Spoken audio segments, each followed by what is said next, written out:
Golden State Media Concepts bring you Book Review Podcast, a haven for bookworms of all ages and the widest genres, from mystery to memoirs, romance to comedy, fantasy to sci-fi. If you love to read, this is a podcast for you. It's the Golden State Media Concepts Book Review Podcast.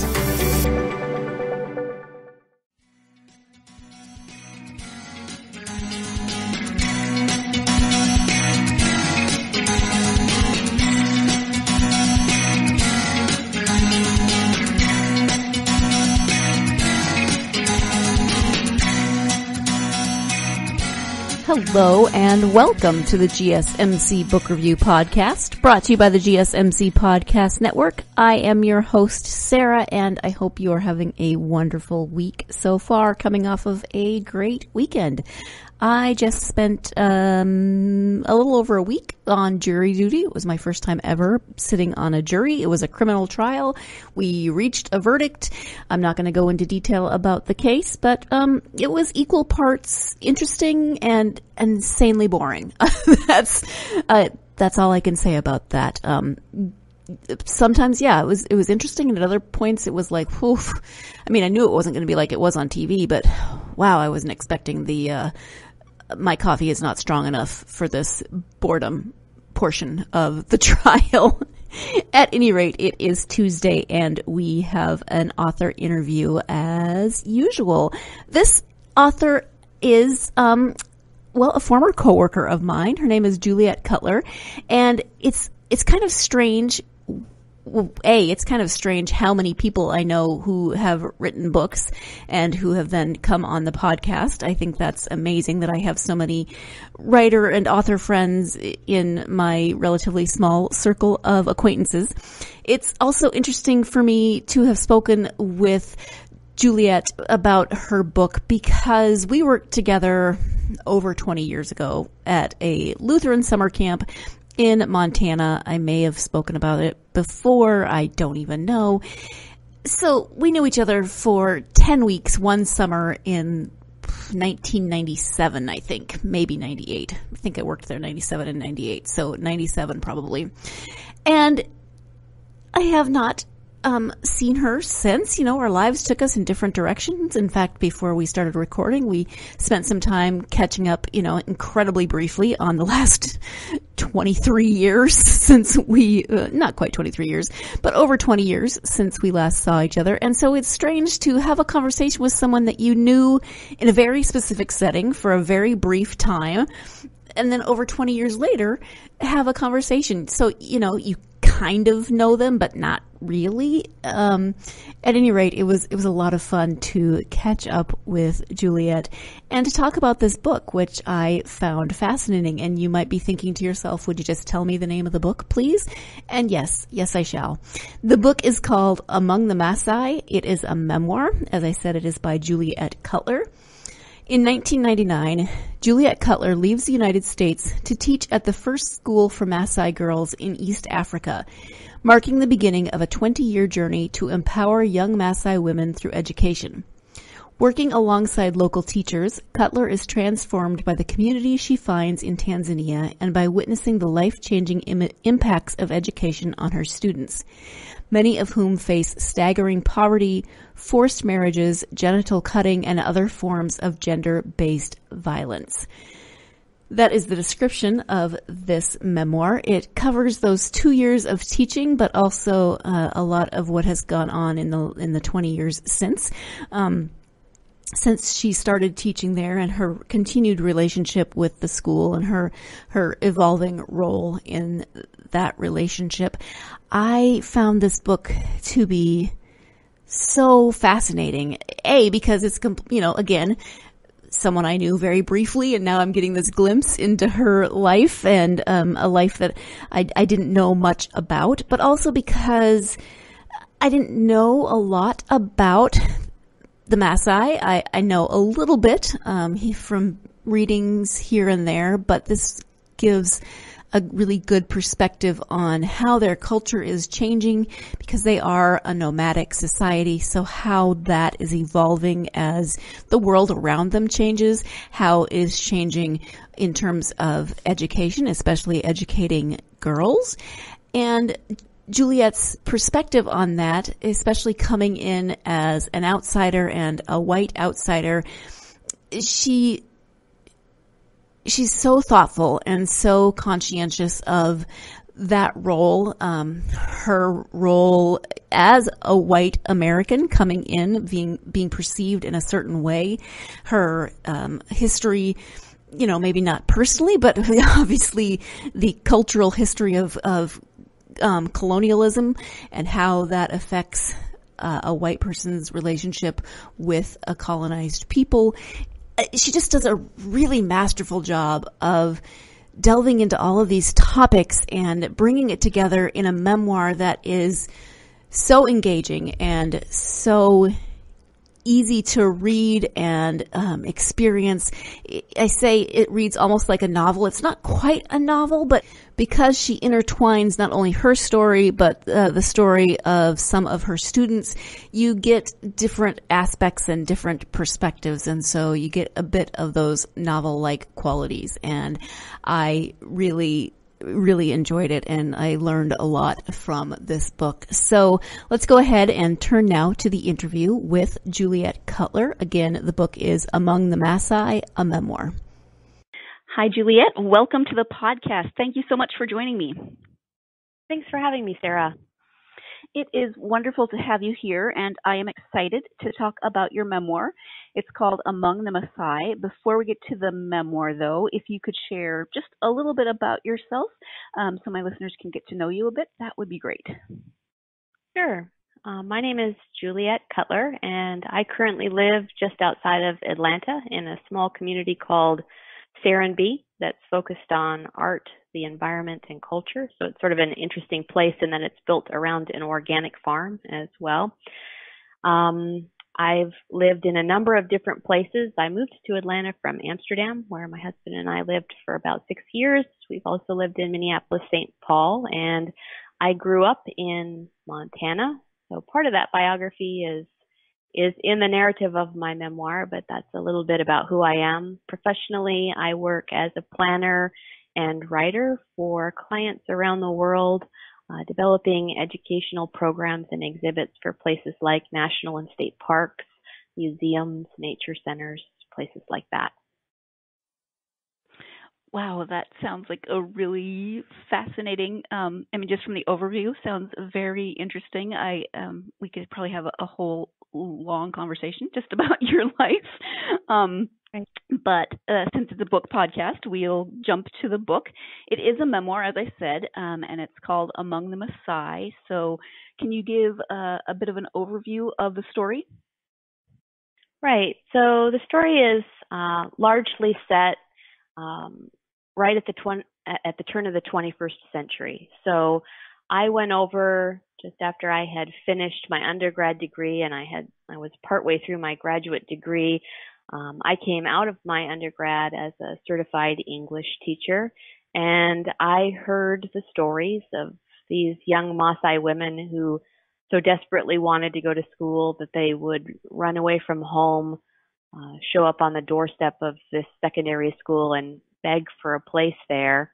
The Maasai have historically herded cattle and goats in the Great Rift Valley, and I think as the 21st century approached, they faced a lot of changes to their historical land and water rights, as well as the encroachment of globalization. And I think these young women really saw education as a pathway to a better future.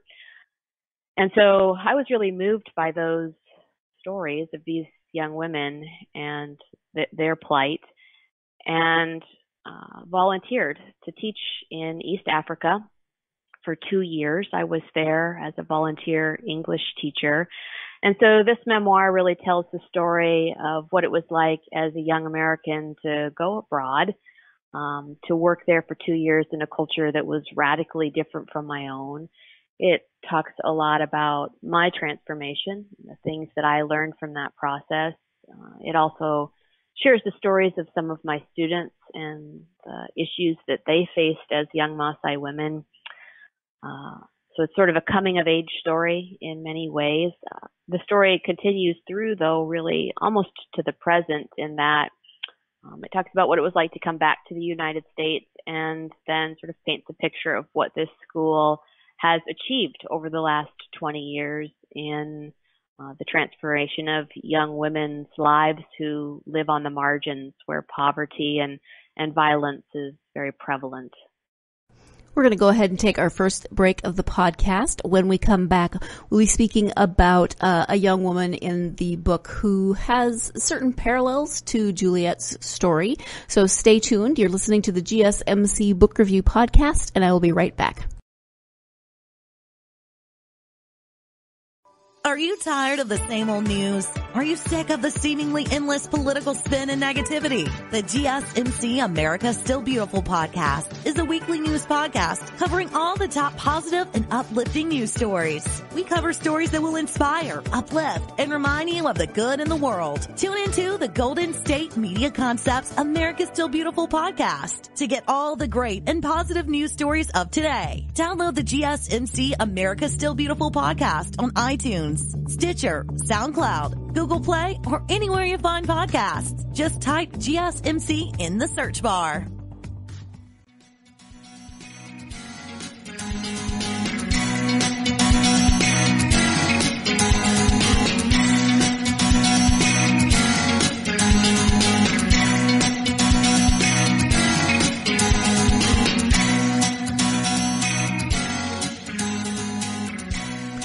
Welcome back to the GSMC Book Review Podcast. I am speaking today with Juliet Cutler about her memoir, Among the Maasai, and let's go ahead and get back to that interview.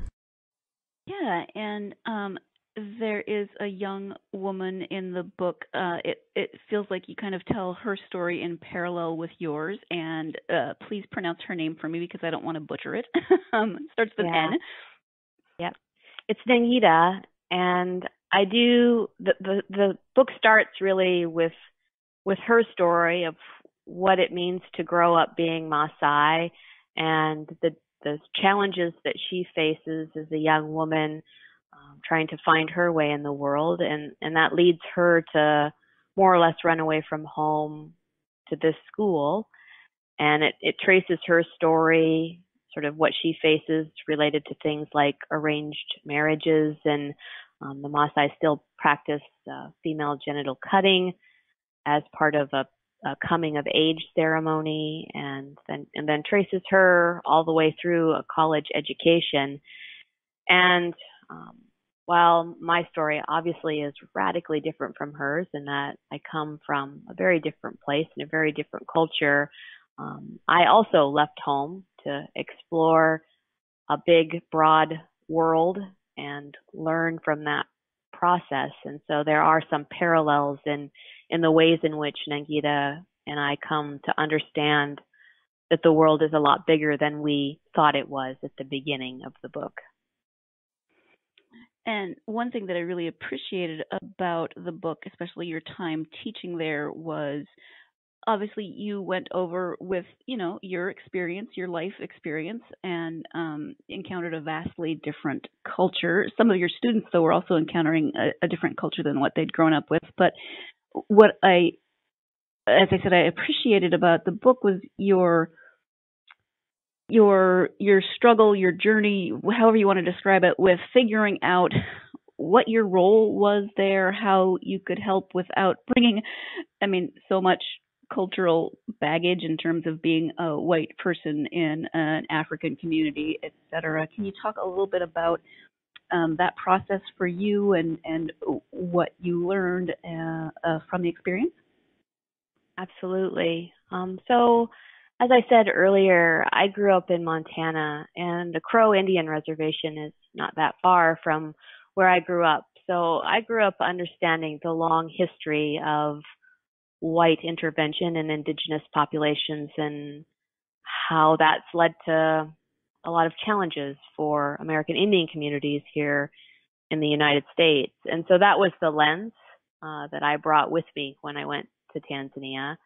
Certainly, I wanted to help. I went there because I thought I could help, but I didn't want to inculcate my own ideas or cultures on a different culture.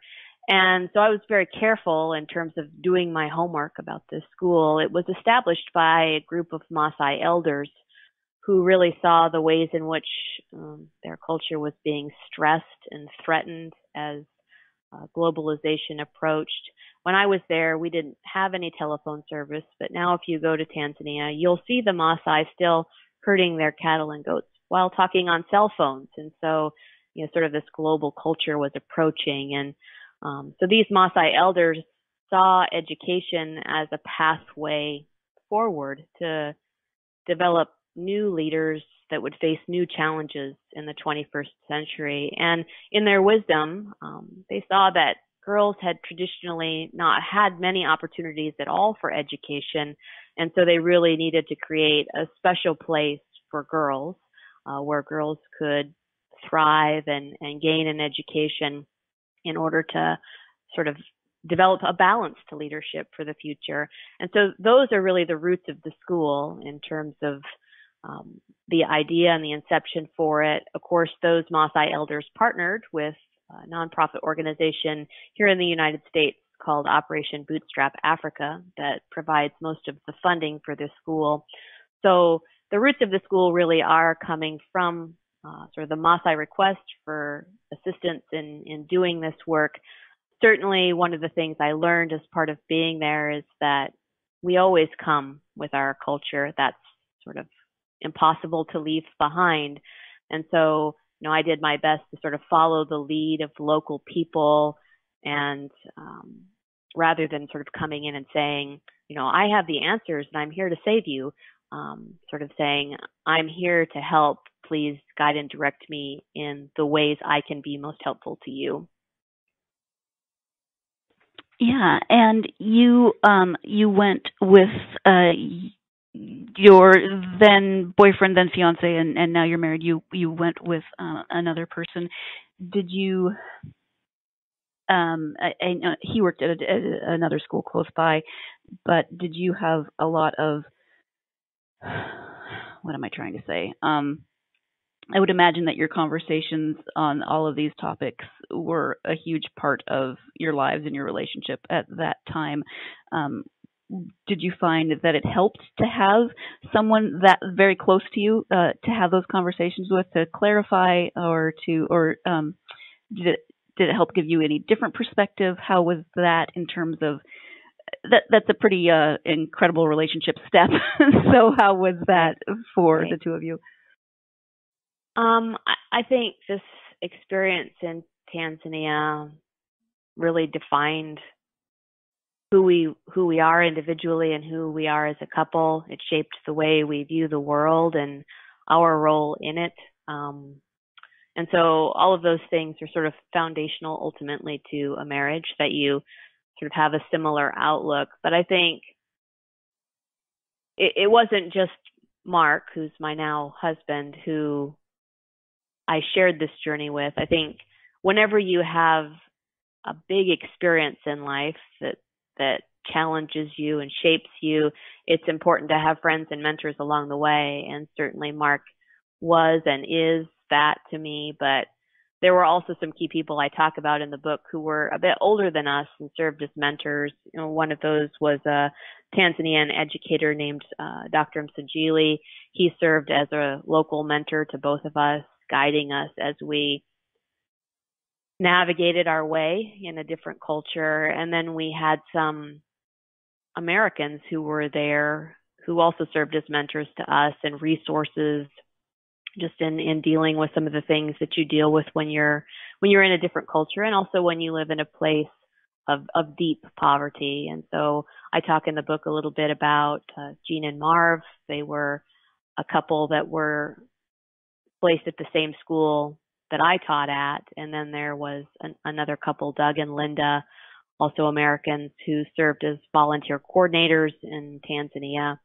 And they also served as a resource to us. So I think, for people who might be considering undertaking a volunteer excursion in another place, finding a support system is important, whether it be amongst local people, amongst the people you go with, or even amongst sort of resources that may be foreign but familiar on the ground there.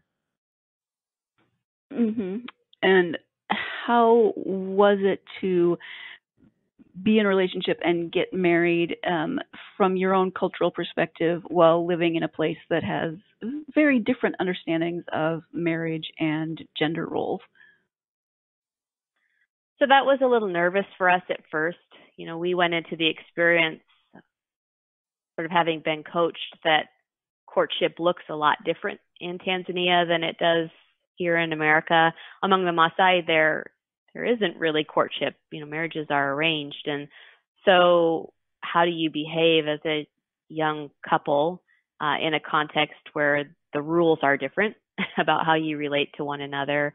That said, I think we were granted a lot of leeway because people understood that we were different and we came from a different place. And so once we got there, it wasn't as awkward as we thought it might be. And the local schools that we taught at there, as you said earlier, I was at the Maasai Girls Secondary School, and Mark was at Maasai Secondary School. So both are boarding schools, as are most secondary schools in Tanzania, because there aren't the resources for a robust system of public high schools anyway.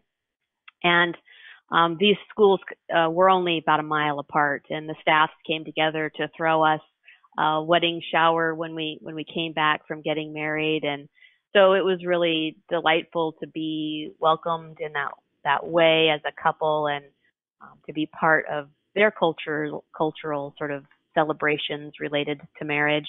But then we also had a wedding here in the States, and I talk in the book a little bit about how that was a sort of odd experience to have been living in Tanzania and come back home and sort of walk back into your own culture, which now seems somehow a bit foreign, as if you don't altogether fit, and also to come from a place of deep poverty to a place of wealth.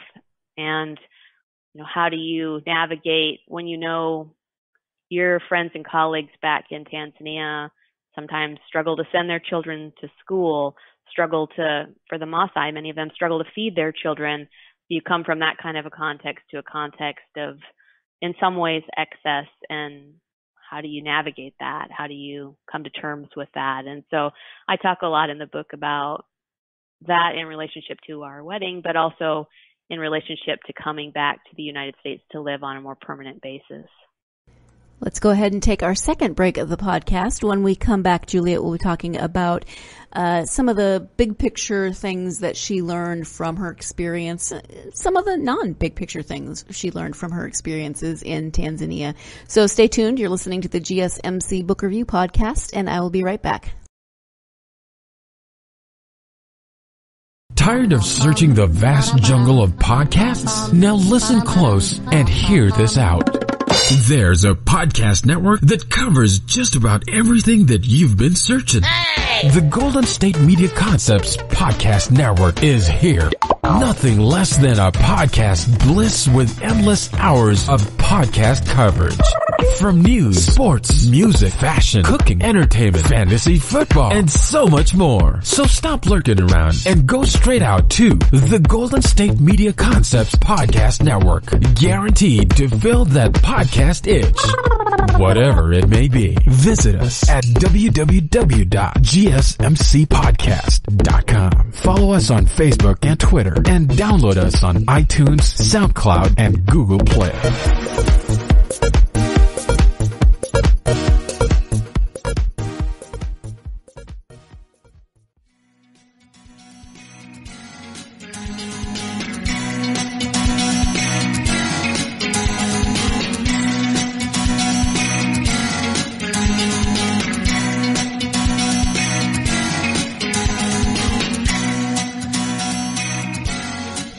Welcome back to the GSMC Book Review Podcast and the continuation of my interview with Juliet Cutler. What would you say the biggest learning experience was for you in those 2 years? Well, I think there are a couple of big takeaways for me. One I alluded to earlier, that as an I sometimes say change doesn't come from the outside in, it comes from the inside out. And so as a foreigner coming into a place with good intentions, I think I learned that it's always our role to follow rather than lead. And that, I think that's not always easy for Westerners, because we're used to coming in with our plans and our timelines and our budgets and getting everyone in order and sort of moving toward a goal. But that's not always how things operate in other places. And so really to come in and take a step back and to listen rather than lead. And so that was sort of a big piece of learning for me. And also just a recognition that there are many Tanzanian and Maasai people who intimately know the issues that they face and how to solve them, and are leaders in their communities already. And so really we have to empower those folks to solve the problems that they already know how to solve, but sometimes lack the resources to solve. And so we're really there as helpers and supporters of those local people. So that was sort of one big takeaway. And then I think the other takeaway for me was, I think it was the first time in my life that I had really been confronted with my own privilege and just the opportunities that I had simply because I was American, I was white, I was, relatively affluent compared to the rest of the world. And it never had really occurred to me that all of that was just kind of a given. And for a lot of people around the world, like 80% of the rest of the world, that they just don't have access to the same things that I have access to just because of where I was born. And so that was something that sort of squarely hit me between the eyes many times while I was living in Tanzania. Yeah, and I can only imagine that it was just an incredible 2 years full of a lot of learning and amazing experiences, but also difficult experiences. I know you have had a relationship with the school there since you left teaching. So can you talk a little bit about that relationship and how it has evolved? Sure. So I think one of the realizations that sort of came from those two pieces of learning that I just talked about was that those of us who have some privilege and have some power have a responsibility to wield that privilege and power responsibly, and to empower and give back to those who are looking for those kinds of opportunities. And so I think coming back, I really felt that it was important to maintain this relationship with the school and to continue to support the work of local leaders there. And so I go back almost on an annual basis now. Largely my role now is as a fundraiser here in the United States. There are a couple of organizations that continue to support the work in Tanzania. I spoke about one earlier, Operation Bootstrap Africa. They've provided all the funding to construct the school, but also scholarships for all the students who attend that school. And they've been doing that for 25 years now. So a long and deep connection there. And then one of the other pieces of learning that came out of my time in Tanzania is that sometimes it's not enough just to give a girl a scholarship and get her to school, because if she doesn't feel safe at home or in her community, then she may not finish school. And I talk in the book about a couple of young women who face issues of violence at home and the effect of that ultimately on their lives and their education. And so Dr. Msinjili, who was a mentor of ours there, he started a safe house shortly after we left. And the safe house is a place for young women who aren't safe at home to be during school breaks, so that they don't sort of face the risk of not being able to come back to school for whatever reason, whether it be that they're forced into a marriage or in Tanzania, this law has just changed within the last 6 months, but it used to be that it was illegal to readmit a young woman to secondary school once she'd had a baby. And so that law has fortunately just changed. But so for a young woman who might go home during a school break, get raped, she's pregnant, that sort of immediately then ends her education. And that's still a pretty prevalent practice in Tanzania, but fortunately it's no longer the law. And so, he would create the safe house. He created the safe house where young women could go and have a safe place to be so that they could finish their educations. And that work has been funded largely through Lutheran Partners in Global Ministry, but also is partnered with a local, they call them NGOs in the international community, but non-governmental organization, which is what we call nonprofits, called Mwangaza. And Mwangaza is led entirely by Tanzanians, and they're focused on how to make schools safe places for kids, but also on empowering women and girls through community-based education programs.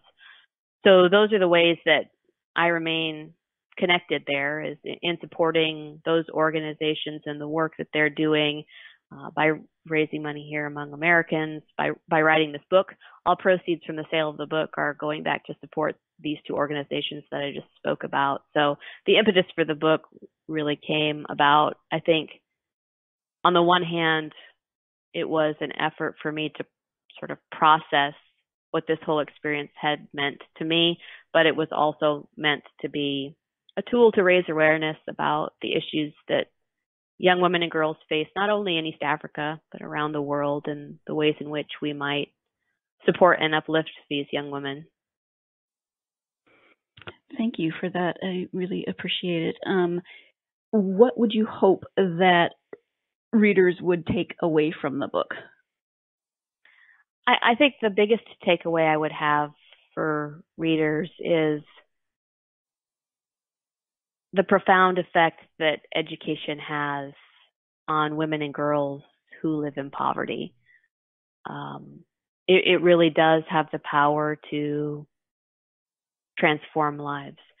Research in the field of international development sort of bears out that the single most effective intervention for poverty alleviation is the education, particularly for women and girls in the developing world. And so I think the book really paints that picture of how young Maasai women have benefited from education. One of the really great things about 20 years of retrospect is that I know what's happened to many of my students. The graduates of the Maasai Secondary School for Girls are now in all sectors of Tanzania. They are leaders within their own communities, but they've also started nonprofit organizations that are addressing some of the most pressing issues for the Maasai, which are land and water rights, access to education and healthcare. They are teachers, pastors, attorneys. We have one graduate who's spoken at the United Nations Permanent Forum on Indigenous Issues a few times now. And so these young women have come from very, very humble beginnings to really be leaders, not just among the Maasai, but internationally in some cases. And so that's really the ways education makes a difference. And I think, readers may not have a particular affinity for supporting Maasai girls' education, but what I would say is there are ways to support the education of women and girls where you live, and this is a need all over the world. And so I hope readers will be inspired by the stories of these young women and the ways that education can transform lives. Yeah, thank you for that. It's obviously something that is very near and dear to your heart, and you are passionate about it, so I appreciate that. And it's time for our final break of the podcast. When we come back, before we get to the conclusion of this interview, we will get my normal random question, awkward interview question. You know how it is. So you won't want to miss that. Stay tuned. You're listening to the GSMC Book Review Podcast, and I will be right back.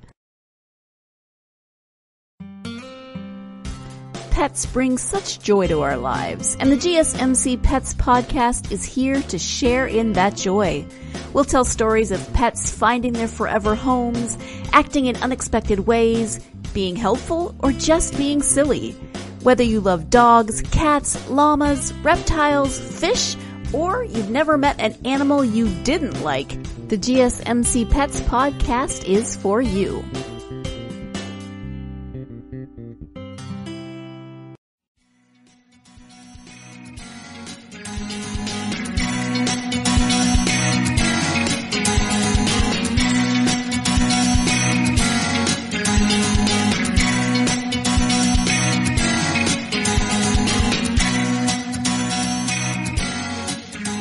Welcome back to the GSMC Book Review podcast and the conclusion of my interview with author Juliet Cutler.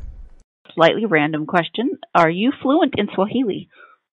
I think fluent would be taking it too far, but it's been 20 years since I lived there, and so of course I go back and I have an opportunity to practice when I'm there, but my Swahili is very rusty, and so I think I was somewhat functional when I lived there, but to say that I was fluent would be probably an overstatement of my language skill.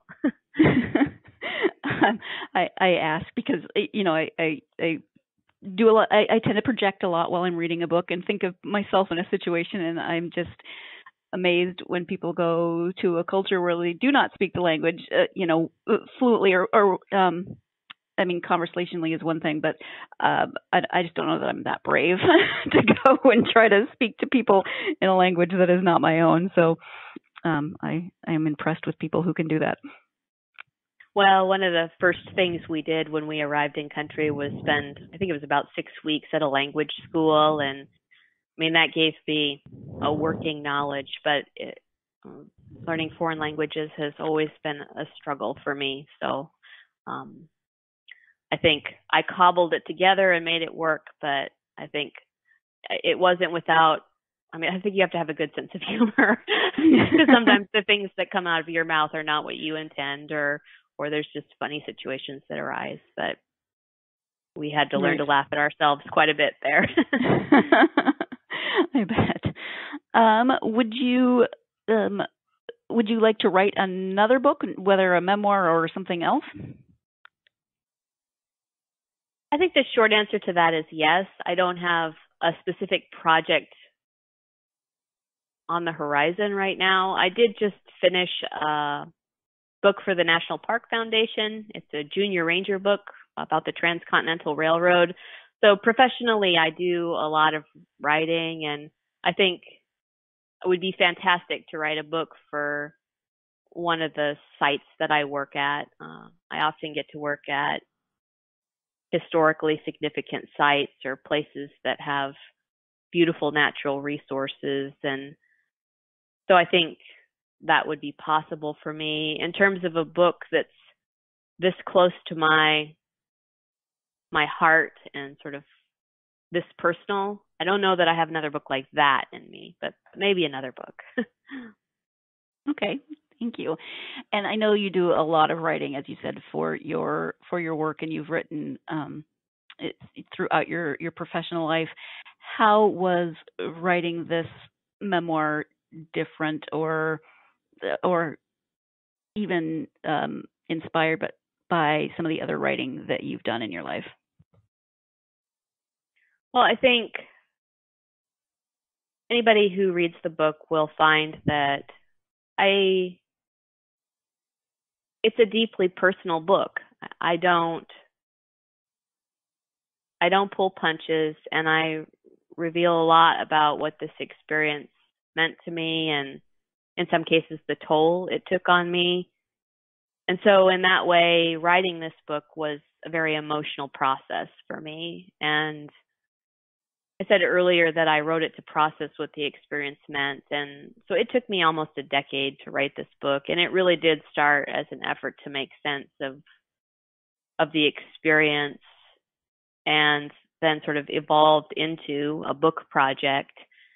And the manuscript was finished for a couple of years. I sat on it because I wasn't really sure I wanted to make myself vulnerable in the way that I do in the book and put this into the world. And some friends read it and sort of said, you really need to publish this. And so then it took me a while to find a publisher and go through that process. So I would say, this book is something that's personally important to me, and was an emotional experience to write and sort of a processing kind of experience. Whereas the professional writing that I do is, I think there are still emotional components to the professional writing I do, because frequently the work that I do is about protecting these really important natural resources or talking about history that's shaped who we are as a nation or as a culture. And so really the way to draw readers in, no matter whether you're writing a book or whether you're writing exhibit content, is to appeal to those sort of universal ideas and emotions that we share. And so I think that that's sort of the commonality in the writing that I do. But I think in my professional life, it sort of feels a lot more like an academic process than the writing of this book was. Sure. So out of your particular experience with writing and writing this book, would you have advice for aspiring authors? I think for me, writing is as much art as it is discipline. And so I really have to sort of identify writing as my job. And it's the thing, even on days when I don't feel like it, that I sit down and I do. And it's a job. And so I think for aspiring authors, sometimes I do what's called time boxing, where like, I don't want to write today, but I know I need to write today. And so time boxing is saying, I'm going to write for 30 minutes and then I'm going to stand up for 10. And then I'm going to write for 30 minutes and I'm going to stand up for 10. Where you sort of give yourself a set amount of time that you're going to write, even if it sucks in every way.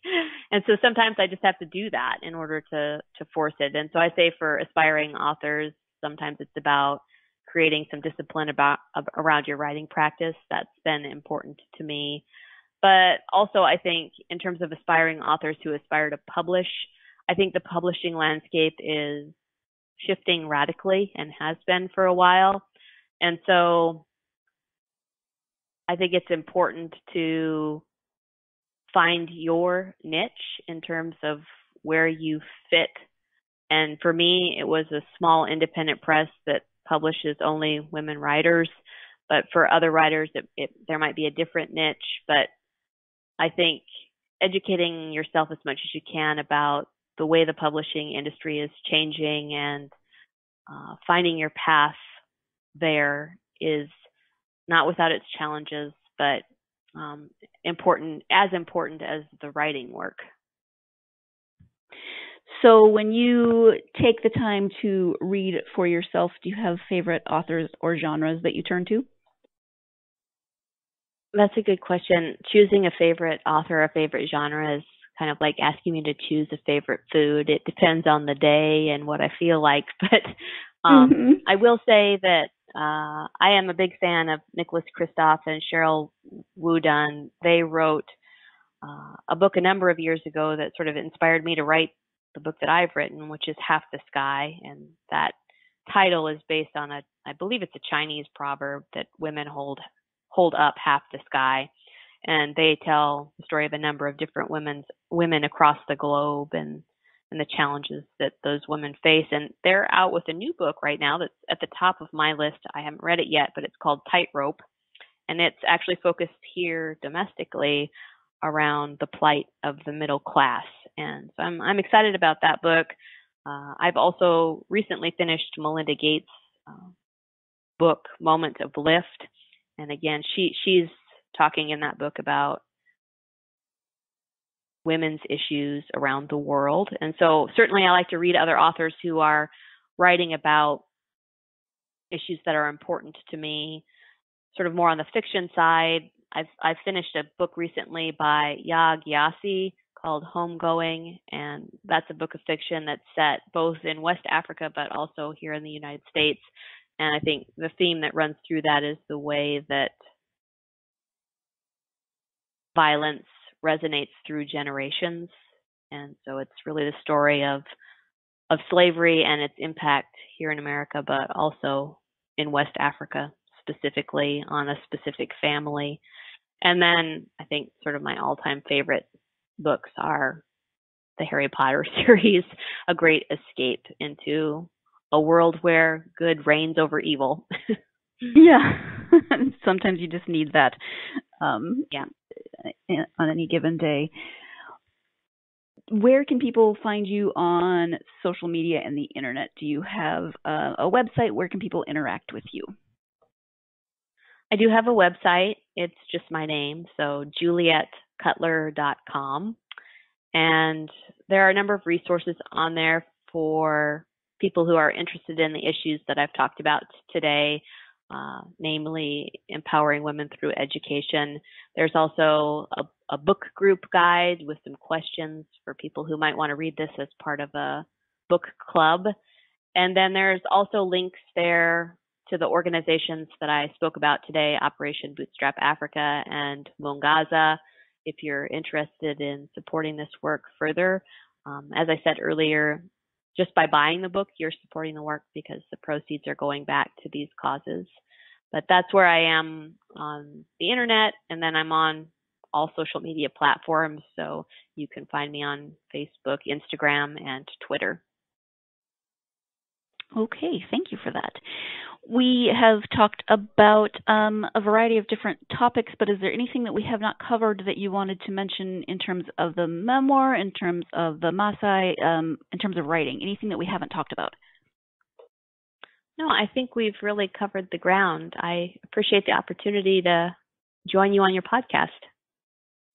Well, thank you so much for being here with me. I greatly appreciate it. And the book is great. It reads a bit like a novel, and so it's a good read and very educational. Thanks so much, Sarah. Thank you once again to Juliet for joining me to talk about her memoir. Thank you, as always, to you, my listeners. I appreciate you so much. And if you are a fan of this podcast, this is my usual spiel, plea, what have you, for you to subscribe to this podcast so you can be the first to get new episodes. Follow us on social media, like, retweet, do all of those wonderful things that help us out. And the thing that helps us out the very most to get this podcast out to more book lovers like you is a nice 5-star review on iTunes or I guess it's Apple Podcasts now, isn't it? But those 5-star reviews are extremely helpful. So if you are so inclined, I would be very appreciative. Thank you, as always, to you, my listeners. I hope you're having a wonderful, wonderful week, and I hope, as always, that week involves plenty of time to get yourself lost in a good book. Thank you. You've been listening to the Golden State Media Concepts Book Review Podcast, part of the Golden State Media Concepts Podcast Network. You can find this show and others like it at www.gsmcpodcast.com. Download our podcast on iTunes, Stitcher, SoundCloud, and Google Play. Just type in GSMC to find all the shows from the Golden State Media Concepts Podcast Network, from movies to music, from sports to entertainment, and even weird news. You can also follow us on Twitter and on Facebook. Thank you, and we hope you have enjoyed today's program.